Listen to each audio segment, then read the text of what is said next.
대체 어떻게 번역할 것이며 한을 대체 어떻게 번역할 것인가. 한. 근데 우리나라의 문학 작품들을 보면은 정과 한 없는 문학 작품은 거의 존재하기 힘들거든요. 그러니까 노벨 문학상을 탈 수가 없어. 정을 표현해 줄 수가 없어. 한을 표현해 줄 수가 없는 거야. 필링을 얘기해요. 대표적인 우리 노래가 아리랑이잖아. 아리랑 하면 한이거든. 아리랑 아니면 한인데 그 아리랑이 노래 한을 어떻게 우리가 그 영어로 번역하냐는 거야. 그러니까 강남 스타일이 좋은 거예요. 강남 스타일은 정과 한이 없거든요. 그래. 그러니까 해외적으로 가는 거야. 네. 지금 K-팝이 될 수 있는 거는 정과 한이 없어. 그러니까 우리의 정서라기보다는 왜냐면 사랑해서 헤어지면 슬퍼야 되는데 슬픈 노래도 기쁘게 부르고. 이게 남자 없인 잘 살아라는 미스에이 노래가 있는데 사실 그게 정과 한을 나타낼 수가 없어. 좀 정 떨어진 노래야. 고전이 녹아 있는 거 아닌가? 그렇지 이제 고전이 누워 있을 수 있는데 아니 고전이 녹아 있으니까 전 세계 사람들이 좋아. 그러니까 이제 그게 보편적이니까. 그러니까 어떻게 보면 그 세계화가 된 거죠. 세계화가. 그에게 보편적이겠다. 그 보편성이라는 게 과연 시간을 지나면서 그게 보편성이라는 게 지속이 되냐라는 건 지켜봐야 되는 거죠. 왜냐면 조선 시대만 해도 한자는 보편적이었겠죠. 근데 지금은 우리가 한 세대 사람들한테. 예, 그쵸 현세인데. 네. 여기도 세대 지난 건 뭐 모르죠. 그러니까 모르기 때문에 봐야 되는데 그 보편의 힘이 과연 그게 지금 K-팝이 과연 강할 수 있냐 없냐는 건 이제 시험대에 올라와 있는 거지. 보편성이라는 건 지속성을 포함해야 된다고 생각하거든요. 그렇지. 근데 그러니까 노래를 들어서 강남 스타일은 지속성을 갖기가 힘든 게 강남 스타일이 언제 나와야 되냐. 그러니까 우리가 이런 거죠. 지금은 딱 이 노래가 있었으면 좋겠다라는 생각이 들잖아요. 근데 가장 대표적인 건 크리스마스 때. 크리스마스 때는 All I Want for Christmas is You라는 노래는 크리스마스 때 무조건 차트 1등이에요. 빌보드 차트에서 그건 무조건 1등이에요. 거의 한 10탑 10 안에 들어가는 게 라스트 크리스마스예요. 머라이어 캐리 노래 네. 거지? 네. 그 노래는 매년 크리스마스 때는 탑 10 안에 무조건 다 들어온단 말이죠. 터보는? 예? 터보 모르니? 터보? 터보. 터보 노래가 그냥 터보 노래보다 제 모르는 거 보니까 알긴 알아. 이 겨울 되면 터보. 아 그래? 요즘은 스키장가도 터보 노래가 아니죠. 그러니까 그게 보편성이 있었다면 차트에 올라왔겠죠. 터보 노래가. 지금은 벚꽃 엔딩하면 무조건 벚꽃 엔딩은 보편성을 갖춘 거죠. 벚꽃 엔딩은 압도적이잖아. 벚꽃 피면 벚꽃 엔딩이야. 봄이 되면 벚꽃 엔딩을 들으니까 벚꽃 엔딩은 보편성을 갖췄다고 볼 수 있는 거죠. 지속성이 있으니까. 벚꽃 엔딩이 저희가 고등학교 때인가 대학교 때 나왔어요. 네, 그런 노래인데. 걔는 그거 하나로 이렇게 몇 개 만드는 걸로 평생 먹고 사는. 저작권으로. 근데 그 친구가 그 오디션 프로에서 1등 못했잖아. 1등 못했죠. 야, 그게 신기해. 1등은 못했는데 울랄라 세션 1등 했거든. 근데 울랄라 세션 기억도 못해. 근데 장범준도 어떻게 보면 그거잖아. 밴드 멤버인데 자기가 나온 거잖아. 뭐 그렇습니다. 스토리 있어요. 네. 스토리가 있는데 아무튼 그 번역을 우리가 어떻게 하는지 초점을 보는 거예요. 사실 지금은 우리가 같이 번역을 해서 그 감각을 서로 이제 물어보는 거예요. 그래서 이제 일깨우는 그런 과정이고 그 다음에 이제 모두 네. 녹화하고 있잖아? 녹화요? 네, 하고 있잖아. 아까 키던데? 정과 한부터 했던 정과 한 분 했어. 그래서 모두가 주인으로 살기를 원한다. 그 다음 문장입니다. 이 모두가 어떤 사람을 이야기하는 걸까요? 정말 전 세계의 사람을 말하는 걸까요? 영장류를 말하는 건가? 인간. 그쵸? 인간다운 인간을 이야기하는 것 같아요. 인간다운 인간, 그러니까 이념을 아는 인간들은 주인으로 살 수밖에 없다는 거죠. 주인으로 살아올 수밖에, 그러니까 이게 만백성이 아니라는 거예요. 이건. 백성의 의미가 아니라 이념을 깨달은 자는 주인으로 살길 원한다는 거죠. 한번 살다가 가는 인생이지 않은가. 고전은 교양 도서가 아니라, 즉 아까 말한 것처럼 지식이 아니라 시대의 이념을 다루기 때문에 제왕의 기술이다. 왕들의 왕이 되는 거죠. 예수, 공자, 부처가 종교로서, 그러니까 백성들에게 위로는 되어줄 수 있지만 이게 시대 이념이 아니라는 뜻이에요. 지금 어떻게 보면 그러니까 시대 이념이라는 이미지가 뭐냐면 그때 당시는 시대 이념이 됐기 때문에 위로가 아니었던 거죠 어쩌면. 근데 지금은 위로의 대상이 되어간 거죠. 그들의 어록은 제왕일이 되어가고 말하고 있다. 왜? 그때 당시는 그 언어 자체가 제왕이기 때문에 왕이 되라는 예수님은 너희들은 그 하나님의 자식이다. 왕이라는 거거든. 하나님의 자식도 결국 신이니까. 신들의 자식도 신이죠. 위로가 아니다. 너의 십자가를 지고 저항해 나가라고 말한다. 세상을 정의롭고 주인으로 살아가고 싶다면 고전 속의 성인의 저항 정신과 실천의 힘을 배워야 한다. 그들은 사랑이나 자비, 인 따위의 명사적 후기에 집착하지 않는다. 말이 아닌 실천으로 명상 아닌 동사적 삶으로 사랑과 자비와 인을 말해주었던 위대한 성각자들이었다. 자, 그냥 이게 쭉 읽었거든요. 뭔가 걸리는 부분은 없어서. 정정신 그러니까 이제 이게 진짜 어려운 거죠. 그래서 이게 뭔 말이야? 이게 뭔 말이야? 술술 익혀요. 그냥 하기 시습지 같은 하기 시습지 불엄여로와 유분장원 먹네 인분시 불엄 불엄약고 약간 그런 느낌이거든 이게. 그러니까 이게 뭔 말이냐는 거야. 난 저항정신은 계속 질문하라는 얘기로 들거든. 그렇죠. 예, 그럴 수 있죠. 통과하지 말고 예, 계속 책을 읽던 뭘 예. 하든 일단 질문을 해라.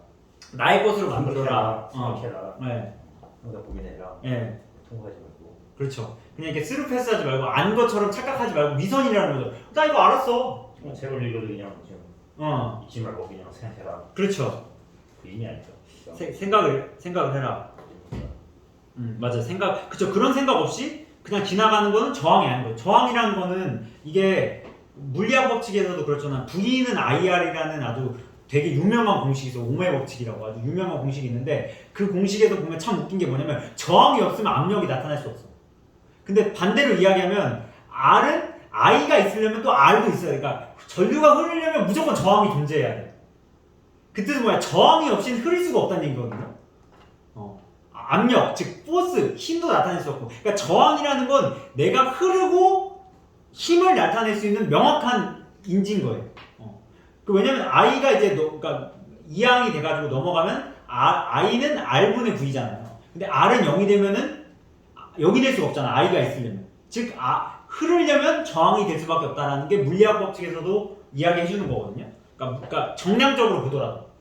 그런 게 이제 선생님이 그냥 흐르면 안 된다. 그거는 흐르는 게 아니다. 저항 없이는 흐를 수 없다. 라는 메시지를 해준 거고. 성원이 형은 어떻게 읽었어요? 뭐를? 이 맥락. 위로가 아니라 너의 십자가를 지고 저항 정치가 실전의 힘을 배워야 되고 인이나 자비나 허구에 집착하지 않고 동사적인 삶을 살아라. 이게 무슨 말이냐는 거지. 그러니까 우리가 사실은 그냥 흘러가는 대로 이 어떤 관성대로 예를 들면 나의 생각대로 내가 원하는 대로 그냥 이렇게 보통은 그렇게 살아가는데 익숙해져 왔다는 거죠. 아니 뭐 예를 들면 나는 예를 들면 이런 거 투자를 하는데 보통은 어떤 생각을 하고 아니 돈이 있어야 투자하지. 이게 이제 보통 그냥 이런 생각을 하고 살아가잖아요. 근데 우리가 이제 투자를 딱 깨우치고 나서 돈이 있어서 투자를 하는 게 아니구나. 그러니까 그러니까 어떤 환경이나 예를 들면 다른 사람이나 뭐 이런 거를 자꾸 이제 얘기를 하잖아요. 그래서 환경 탓을 하고 사람 탓을 하고. 그러니까 그게 그런 게 어떤 거냐? 그런 게 그냥 저항하지 않고 그냥 아무 생각 없이 이제 살아간다는 거죠. 그게 정상적이라고 생각하고 살아가는데 이 고전은 야 그거 아닐 수도 있어. 그걸 깨야 된다는 거죠. 이거를 이게 뭐라고 됐나? 너의 십자가를 지라. 우리는 사실 이 과정을 겪기 싫거든요. 우리의 원래 본성은 우리는 그냥 예를 들면 투기를 해서 한몫을 잡고 싶지 우리라는 사람들이 그렇지 않나요? 그냥 그렇게 살아가는 게 보통 주변을 봐도 다 그런 마음으로 우리도 그런 마음으로 가고 있었고 근데 이제 이 학을 통해서 고전을 통해서 왜 그게 지속할 수 없는지 그렇게 살게 되면 어떤 결과가 나오는지를 이 고전을 통해서 우리가 배움을 통해서 알 수 있다는 거죠. 뒤에가 없잖아요. 그리고 조화도 없고 그냥 나밖에 없어요. 이익밖에 없고 이제 그런 걸 쫓아가다가 결국에 다 모든 걸 그르치고 다 잃어버릴 수밖에 없다는 걸 고전을 통해서 미리 말을 해주는 거죠. 그러니까 니네가 지금 가고 있는 길을 계속 점검해보고 또 저항하고 그런 길을 네가 걸어가야 그게 이제 자기 십자가를 진다는 게 사실 다 회피하고 싶거든. 십자가 안 지고 싶거든. 그냥 좋게 좋게 가고 싶은데 이 세상은 우리를 그렇게 가만두지 않는다는 거죠. 그러니까 남이 나에게 십자가를 지우려고 뭐 해서 할 수도 있겠지만 내가 십자가를 지고 하나하나 그 과정을 밟아가는 그런 어떤 과정 속에 저항정신과 뭐 실천과 이런 모든 것들이 다 십자가를 지는 삶? 십자가에 꽂히지. 그치? 그거는 나는 십자가도 색깔이 있고 다른데. 정의라는 게 십자가 친구입니다. 그러니까 종교의 영향이 있잖아요. 네. 기독교의 영향으로 인해 십자가라고 하면 어우 나는 막 그냥 이런데 이제 그런 개념보다 사실 우리가 투자를 하는데 주변에 누가 이렇게 공부하고 이 과정을 밟아가면서 투자를 해요. 좋은 다 점만 딱 투기하지. 잡아서 좋은 점만 딱 잡고 다 올라가고. 그냥 어떻게든 빨리 한몫 잡고 튀려고 하지. 누가 이 과정을 이 과정 밟아갈 때는 반드시 이제 자기를 부인하고 저항하고 이런 것들을 계속 경험해 나가야 되는 거니까. 네. 그렇게 생각합니다 저는 그래서 자기 십자가에 대해 어떤 지고 가야 하고 저항 정신을 선생님이 너무 설명 주셨고 그 의미를 그게 이제 제왕이 된다는 방법이죠.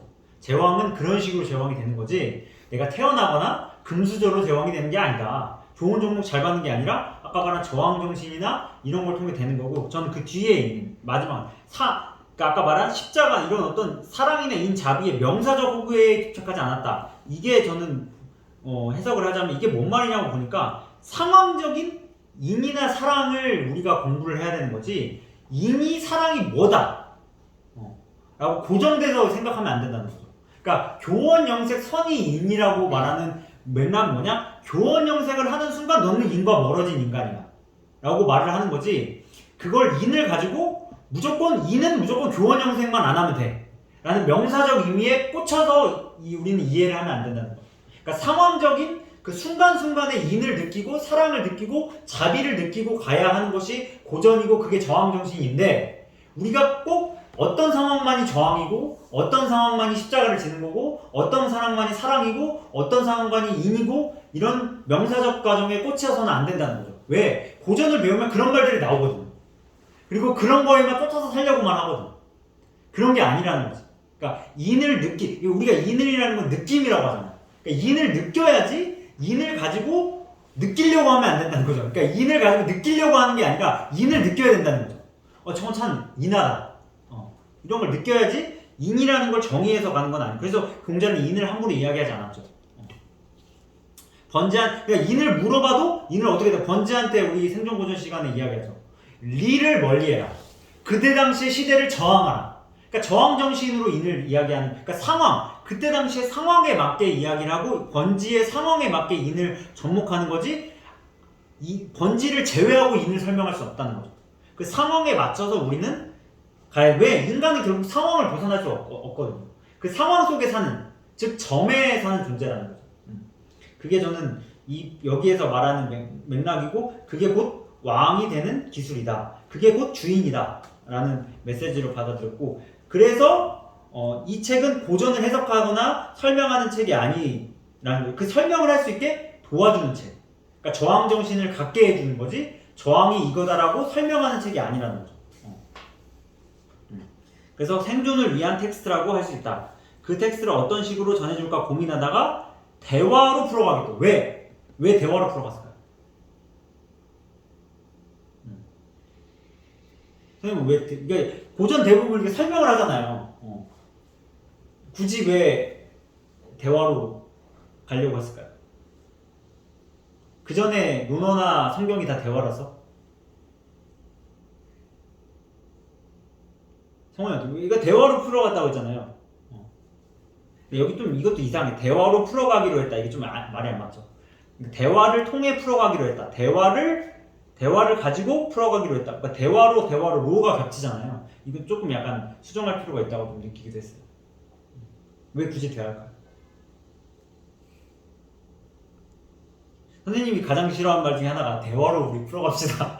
그런 말 가장 싫어하는데 제가 고전에서 들으셨죠? 너가 내 대화 되니? 근데 이 책은 대화로 풀어가. 말이 안 맞는데 뭔가? 대화를 한다는 건 질문을 한다는 얘기 아니에요? 그렇죠. 질문에서 자꾸 그렇죠. 아까 말한 정황 정신도 되는 거. 이렇게. 웅선 어때?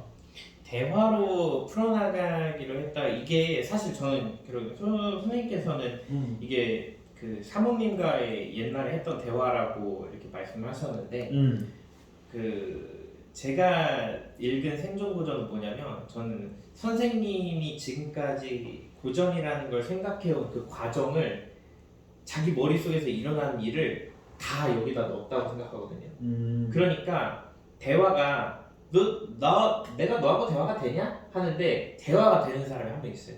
나한 거죠. 다. 그러니까 나와의 대화를 여기다 넣은 거예요. 사실 선생님이 그러니까 생각한다는 건 대화한다는 거죠. 고전을 해석한다. 고전을 읽으면서 생각을 한다는 건 사실 나와의 대화를 얘기하는 거예요. 그리고 선생님이 그 어렸을 때부터 읽어온 그 고전에 대한 내 머릿속의 대화가 이 책이라는 생각이 좀 들었어요. 그러니까 그 실존했고 그 대화가 실존했고 그런 나로서 대화를 할 수 있기 때문에 그런 나에 대한 대화로 풀어가고 싶었다. 왜냐면 고전은 나를 출발하는 작업이기 때문에. 성환이 형은 왜 대화한 것 같아? 우리가 얘기를 하다 보면 이제 오류가 발견이 되잖아요. 그렇죠. 자기가 하는 말 속에 이게 무슨 말인지를 우리가 모르고 사용하는 경우가 많기 때문에 내뱉고 나서도 이게 무슨 뜻인지 근데 대화를 통해서 근데 이제 이 대화로 풀어 나가려면 사실 그냥 맷돌끼리는 대화를 해봤자 다 거기거든. 어떤 스승과 제자, 뭐 멘토와의 대화를 통해서 나의 오류를 하나하나 이제 발견해 나가는 거지. 그걸 잡아 나가는 거고. 그래서 여기에서 대화로 이제 풀어 나가기로 했다. 실제로 대화를 하다 보면 여기 중간에 계속 가서 읽다 보면 정아의 삼촌과의 대화 속에서 굉장히 많은 것들이 이제 발견이 되고 또 그게 수정이 돼 가고 그러면서 자기가 이제 생각했던 게 굉장히 오류가 많았구나 그걸 바로 잡아가고 그리고 자기만의 것으로 이제 만들어가는 그 과정을 계속 끊임없이 반복을 해 대화를 통해서 그러니까 그래서 대화를 통해서 그런 게 가능하지 막 자기가 어떤 공부를 해가지고 뭐 자기가 뭘 깨달아서 뭐 이렇게는 사실 쉽지는 않은 것 같아요. 이 동생 모르겠어요. 대화. 그냥 설명해줘도 됐을 텐데. 그렇죠. 왜 이렇게 서로 피드백을 이렇게 했는지 모르겠어요. 수준이 여기서는 안 맞았을 거예요. 그렇지. 오히려 조카가 좀 수준이 좀 있었나 이미 근데 읽다 보면 수준이 있게 나와요 또. 수준이 있더라. 처음에는 없었다. 처음에는 왜냐면 수준이 없는데 선생님 머릿속에 나온 거야. 자기가 정하고 자기가 얘기해서 이게 아니 근데 정아의 수준도 꽤 높습니다. 이거 보통 잘 알아들어. 이 책 한 권으로 다 깨달았어. 정아가 한 10몇 년 동안 같이 있으면서 계속 그걸 오늘 들어서 그런 거예요. 그럴 수도 있고. 저는 어떻게 느꼈냐면 아까 이 인이란 사람, 자비 이게 다 상황에 따라서 나타난다고 했잖아요. 그러니까 대화라는 건 상황을 표현하기 되게 좋은 것 같아요. 그리고 아까 나에 대해서 출발한다고 했잖아요. 나는 대부분 상황적 나가 있어요. 내가 지금은 뭐 어떤 위치에 있으면 회사원이든 뭐 선생님이든 상황적인 게 있지만 가정에 들어가면 아버지가 될 수가 있고 또 어디 가면 어디가 될 수가 있고 그러니까 상황적 나를 표현하기 위해서 가장 중요한 건 또 대화인 거죠. 그리고 그 대화로서 아까 말한 나를 명확하게 표현하고 내가 뭔지에 대한 언어적 오류. 우리가 사실 언어라는 건 대화로서 배우잖아요. 처음부터 책으로 배우는 사람이 없잖아요. 그러니까 생존이 시작이 되는 건 대화고, 상황적 나를 표현하는 것도 대화고, 그 상황을 통해서 느끼는 것도 사람과 인이기 때문에 전 대화로 생각이 됐거든요. 그리고 대화가 결국 되니라는 그 선생님의 그 고전에서의 말씀도 보면 뭐가 있어요? 결국 대화라는 건 사실 안 된다는 거로 가장 때문에 결국엔 포용이다. 그렇기 때문에 뒤에서 뭐라고 나오냐면 넓은 아량, 즉 포용해야 된다는 뜻이 나와요. 결국 우리는 서로 대화가 잘 된다는 게 포용해 주는 거기 때문에 그 포용을 우리는 배워가는 게 고전에서의 의미가 또 되지 않냐. 그러니까 포용이라는 건 결국에는 우리가 케미에서 말하는 아이덴티티의 확장. 나에게는 여러 가지 아이덴티티가 있기 때문에 그 아이덴티티를 받아들이면서 가는 것이다. 그러니까 그게 대화로서 처음에는 그 다른 아이덴티티, 그 어떤 가까운 아이덴티티부터 우리가 그 정체성부터 받아들여가면서 가야 이게 고전의 시작이 될 수가 있는 거예요. 왜냐면 결국에 논어라는 그 많은 거기서 그 공자에게 물어보는 사람들도 다시 생각해보면 공자의 또 다른 모습이에요. 그 공자의 또 다른 모습들이 공자한테 질문을 하는 거고 공자가 그걸 대답하는 거라고 생각하거든요. 그런 티키타카가 있기 때문에 이 책 또한 생존 고전이고 생존을 하기 위한 대화를 통한 언어적 연습 그리고 상황적 나를 표현하기 위한 가장 큰 도구는 대화일 수밖에 없기 때문에 대화로 간 거고 그게 사실은 어렵다는 거지. 어렵다는 거죠. 그만큼 생존이 쉽지 않다는 거죠. 그런 거를 위해서 썼고 형식에 불과하다고 하지만 형식 자체가 생각의 구조이기 때문에 그 구조를 포용으로서 알아가고 마지막에는 부디 한번 사는 인생 주인으로 살아가고 가난하지 않으며 고통을 극복하며 살아가는데 작은 도움이 되길 기도한다. 아주 기도하신 정도로다가 마무리를 지셨는데 마지막 구절을 읽으면서 저는 어떻게 보면 이게 가난은 나라님도 구제하지 못한다는 말이 있어요. 근데 이 가난이 우리는 지금 의식적인 것을 배제하고 이야기하는 경우가 많은데 의식적인 것과 물질적인 것을 같이 이야기하는 것 같거든요. 그런 걸 포섭하면서 그 의식적인과 모든 것을 포섭하면서 그게 네가 현실이라는 고통을 극복하는데 이 고전을 해석하는 게 도움이 될 수밖에 없어. 그러려면 네 스스로 너를 번역해야 돼. 그래서 마지막에는 조연식으로 끝나지 않고 뭐로 끝나죠? 덕산으로 끝나요. 이름을 아예 바꾸는 거지. 내가 나를 해석하는 거로 끝나기 때문에 조연식으로 끝나지 않고 덕산으로 저는 끝난다고 해석이 됐거든요. 그래서 머릿말을 이렇게 마음이 지었습니다. 그러니까 이런 어떤 이 머릿말을 읽고서 우리가 고전을 들어간다면 고전에 대해서 명확하게 해석이 되고 그거에 대해서 하나하나 단어를 볼 수 있을 거라는 생각이 듭니다. 네, 여기서 끊고 이제 다음 시간에는 고전이 뭐냐를 해보도록 하겠습니다.